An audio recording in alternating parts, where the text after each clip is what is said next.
NEET PG 2025 को लेकर देश भर में बड़ा विवाद खड़ा हो गया है। क्वालिफाइंग कट ऑफ ऐतिहासिक कटौती के बाद अब 40 स्कोर और 0 परसेंटाइल वाले कैंडिडेट्स को भी काउंसलिंग में शामिल करने का रास्ता खुल गया है।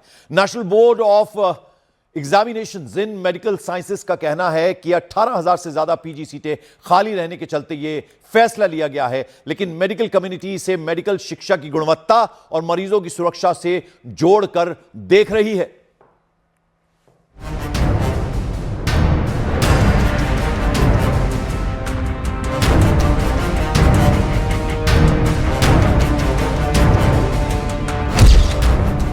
क्यों घटाया गया नीट पीजी का कट ऑफ?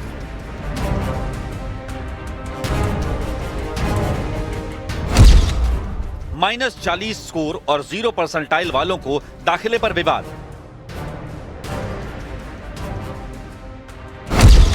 मेडिकल शिक्षा का स्तर गिरने पर छिड़ा बड़ा विवाद। नीट पीजी 2025 को लेकर देश में बड़ा विवाद खड़ा हो गया है।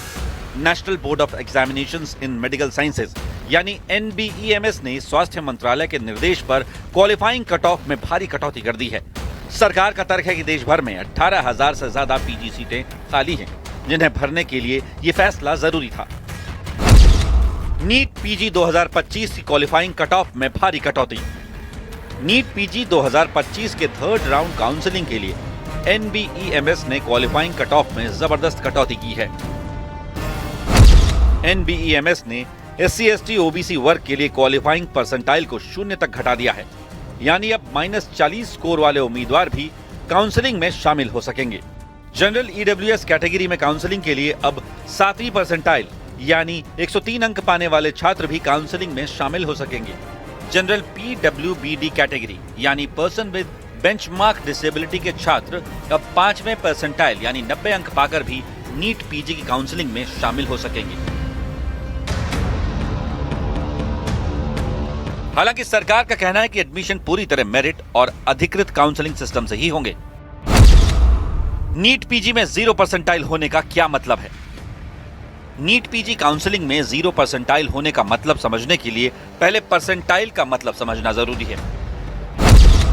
परसेंटाइल यह बताता है कि आपकी रैंक बाकी उम्मीदवारों के मुकाबले कहां है, न कि आपने कुल कितने प्रतिशत अंक पाए हैं। मतलब यह तुलना का पैमाना है। अगर आपकी 90 परसेंटाइल है तो इसका सीधा अर्थ है कि आपने परीक्षा देने वाले 100 में से 90 लोगों से बेहतर प्रदर्शन किया है, यानी आप उनसे आगे हैं। लेकिन इसका मतलब ये नहीं कि आपको 90% अंक मिले हैं। इसी तरह अगर किसी की परसेंटाइल 50 है तो वो ठीक बीच में है, आधे लोग उससे आगे हैं और आधे पीछे। और 0 परसेंटाइल का मतलब है कि लगभग सभी उम्मीदवार आपसे आगे हैं। इसलिए प्रतियोगी परीक्षाओं में परसेंटाइल बहुत अहम होता है, क्योंकि यहाँ अंक से ज्यादा आपकी तुलना दूसरों से की जाती है। आप दूसरों के मुकाबले कितने आगे या पीछे हैं। नीट पीजी काउंसलिंग में 0 परसेंटाइल का मतलब ये नहीं कि आपके 0 अंक हैं, बल्कि ये कि अब काउंसलिंग के लिए कोई न्यूनतम स्कोर की बाधा नहीं है। NBEMS और सरकार के फैसले पर भारी विवाद। मेडिकल शिक्षा का स्तर गिरने का आरोप। National board of examination in medical sciences और सरकार के इस फैसले पर मेडिकल कम्युनिटी में तीखा विरोध देखने को मिल रहा है। Federation of resident doctors association यानी फोर्डा ने स्वास्थ्य मंत्री को लिखी चिट्ठी में इस फैसले को मनमाना बताते हुए कहा कि बिना डेटा और परामर्श के लिया गया ये निर्णय मेरिट सिस्टम को कमजोर करता है और इसका फायदा निजी मेडिकल कॉलेजों को मिलेगा। संगठन ने कट ऑफ तुरंत बहाल करने और पारदर्शी समीक्षा समिति बनाने की मांग की है। वहीं federation of all India medical association यानी FAIMA ने इसे मेरिट की हत्या बताया। होता है कि हमें इस फैसले का पुरजोर विरोध करना है और ये जो -40 मार्क्स वाला जो एलिजिबिलिटी क्राइटेरिया सेट किया है गवर्नमेंट ने, इस स्टेप को गवर्नमेंट वापस ले, ताकि हम डॉक्टर और मरीजों का जो विश्वास है वो जीत पाए और एक मरीज का प्रॉपर इलाज एक शिक्षित डॉक्टर करे, अशिक्षित डॉक्टर ना करे। धन्यवाद।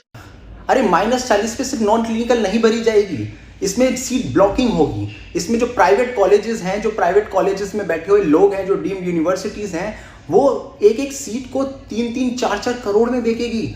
हमने लास्ट से लास्ट ईयर में भी देखा है कि क्या हुआ है। एक रेडियोलॉजी की सीट 6-6, 7-7 करोड़ तक में बेची गई है।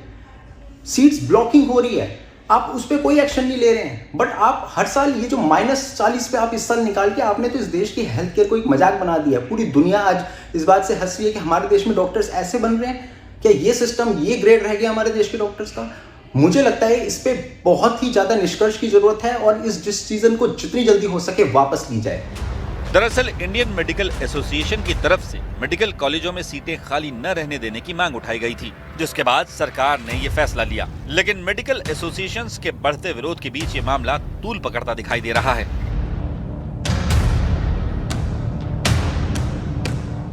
और यहां आपको बता दें, एनबीईएमएस ने एससी, एसटी, ओबीसी वर्ग के लिए क्वालिफाइंग परसेंटाइल को 0 तक घटा दिया, यानी अब 40 स्कोर वाले उम्मीदवार भी काउंसलिंग में शामिल हो पाएंगे। पहले इस कैटेगरी में काउंसलिंग के 40वें परसेंटाइल यानी 800 में से 235 मार्क्स की जरूरत थी।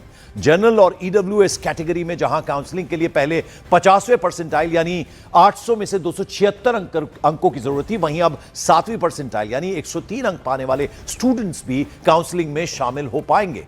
और जनरल पीडब्ल्यूबीडी कैटेगरी यानी पर्सन विद बेंचमार्क डिसेबिलिटी के जो स्टूडेंट पहले काउंसलिंग 45वें परसेंटाइल यानी 800 में से 255 अंकों पर काउंसलिंग में शामिल हो सकते थे, वो 5वें परसेंटाइल यानी 90 अंक पाकर भी नीट पीजी की काउंसलिंग में शामिल हो पाएंगे। और इस बीच आपको बता दें कि बीएमसी चुनाव के दौरान वोटिंग के बीच सियासी बयानबाजी अब तेज हो गई है। आपको बता दें, एमएनएस यहां खबर में आपको बता दें कि एनबीईएमएस ने एससी, एसटी, ओबीसी वर्ग के लिए क्वालिफाइंग परसेंटाइल को 0 तक घटा लिया है, यानी 40 स्कोर वाले उम्मीदवार भी काउंसलिंग में शामिल हो पाएंगे। और मेरी सहयोगी प्रियंका कांडपाल की एक रिपोर्ट जरा आपको दिखा दें। नीट पीजी 2025 की संशोधित कट ऑफ को लेकर विवाद मचा हुआ है और क्या पूरा ये मामला है, इसको समझने के लिए इस वक्त हम आए हैं एलएचएमसी जो मेडिकल कॉलेज है दिल्ली का, वहां पर कुछ डॉक्टर्स हमारे साथ हैं। क्यों फोडा, फाइमा जैसी एसोसिएशन इसका विरोध कर रही है, वो समझने की कोशिश करेंगे। ये सरकार की तरफ से ये कहा गया कि आईएमए ने ये रेफर किया कि 18,000 जो जगह हैं वो खाली हैं और इस तरीके से अगर छूट मिलेगी तो रेजिडेंट डॉक्टर्स का ही जो काम है, बोझ है, वो कम होगा, लोग जल्दी भर्ती होंगे। तो क्यों आप लोग इसका विरोध कर रहे हैं? मैं डॉक्टर शारदा हूँ, मैं जनरल सेक्रेटरी फोडा। हम लोग ये इसको विरोध कर रहे हैं क्योंकि डॉक्टर्स कोई क्वालिटी एश्योरेंस नहीं दे रहे हैं। आप ऐसे लोगों को आप स्पेशलाइजेशन करा रहे हैं जिनका कि परसेंटाइल आप 7 परसेंटाइल तक लेके आ रहे हैं और रिजर्व कैटेगरी के लिए आप 0 परसेंटाइल तक लेके आ रहे हैं। हम लोग का विरोध यही है कि आप जो मेरिट को आप डाइल्यूट कर रहे हो ना, मेरिट वाले बच्चों को आप चांस नहीं दे रहे हो। और जो high paying private medical colleges है उनके वहाँ पे सीट्स जो वैकेंट पड़ रहे हैं उनको आप भरने के लिए आप ये परसेंटाइल कट ऑफ कर रहे हो। ये कहाँ का मतलब कि समानता आप दिखा रहे हो? आप ये कहा जा रहा है कि ऐसा नहीं है कि ये जो स्टूडेंट्स हैं ये सब बिल्कुल एलिजिबल नहीं है, सभी एमबीबीएस पास करके आए हैं, बस परसेंटाइल को थोड़ा कम किया गया है ताकि सीट्स जो है वैकेंट वो भर सके। आपकी क्या राय है इस पे? मैम, इस जो फैसला हुआ है उससे तो यही लग रहा है कि नीट पीजी एग्ज़ाम का ही मजाक बन गया है। नीट पीजी एग्ज़ाम जो एक बेसिक एग्ज़ाम होता है पोस्ट ग्रेजुएशन में एडमिशन एमडीएमएस के लिए, जब आप उसका एलिजिबिलिटी मार्क्स जो होता है उसको आप माइनस में कर दिए, तब तो जीरो एग्ज़ाम नहीं दिया हुआ बंदा ज़्यादा अच्छा रहेगा जीरो मार्क्स पे। सेकेंड चीज़ है, ये जितना भी सिस्टम हो रहा है इससे कोई भी मेरिटोरियस बंदे जो गवर्नमेंट कॉलेज में जाते हैं उनको कोई हेल्प नहीं है। ये सिर्फ एक प्राइवेट कॉलेजेस हैं जो गवर्नमेंट को प्रेशराइज से जो भी करवाएं, जिसकी वजह से कट ऑफ को इतना लो किया जा रहा है कि उनकी सीट वो मनचाहे दामों में या फीस में अपना वो एडमिशन ले सके। -40 जब हम कह रहे हैं और हम अब स्पेशलाइज्ड डॉक्टर्स की बात कर रहे हैं, हम पीजी डॉक्टर्स की बात कर रहे हैं, किस तरीके से आपको लगता है कि क्वालिटी भी इससे सफर होगी? क्वालिटी सफ़र तो मोस्ट प्रोबेबली होगी क्योंकि -40 जो ला रहा है उनको भले ही वो एमबीबीएस करके आ रहे हों, सब एमबीबीएस करके ही आ रहे हैं, बट उसमें भी आपको देखना पड़ेगा कि आपको मतलब कितने नीचे तक जो है मतलब मेरिट वाइज वहाँ पे आपको डॉक्टर्स लेना है। क्योंकि स्पेशलाइज्ड में आप जब भी जा रहे हो कहीं पे किसी भी डिपार्टमेंट को ले लो, वहाँ पे एक मेरिट होना ज़रूरी है। उसी से ट्रस्ट बनता है, उसी से आप अपना क्वालिटी अपना मतलब सब कुछ, चाहे वो लैब बेस्ड हो, चाहे रिसर्च वर्क हो, चाहे आप मतलब क्लिनिकली देख लो, सब कुछ में मेरिट एक चीज तो है हर जगह पे। इसी पॉइंट को मैं समझना चाहूंगी, कैसे प्राइवेट इंस्टीट्यूशंस को फायदा मिल रहा है? मैम, कई प्राइवेट कॉलेजेस हैं, डीम्ड कॉलेजेस हैं जिनकी फीस लैक्स में, मल्टीपल लैक्स या करोड़ तक दी गई है एनुअल फीस।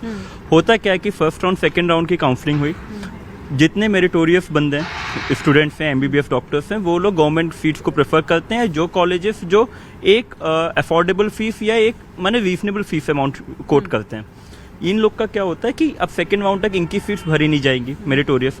अब जब ये लोग कट ऑफ फॉल करेंगे तो जो मेरिटोरियस स्टूडेंट्स तो ले नहीं पाए, जो नीचे के रैंक वाले भी हैं वो लोग भी एलिजिबल हो गए वो सीट्स पिक करने के लिए। प्रोसेस तो काउंसलिंग के थ्रू हुआ, लेकिन जो मेरिटोरियस थे गवर्नमेंट को ये कट ऑफ फॉल करने की जगह एक फीस पे रेगुलेशन कॉल करना चाहिए था, जिससे कि मेरिटोरियस बंदे भी अफोर्डेबल और रीजनेबल फीस वाले कॉलेज में आ सके।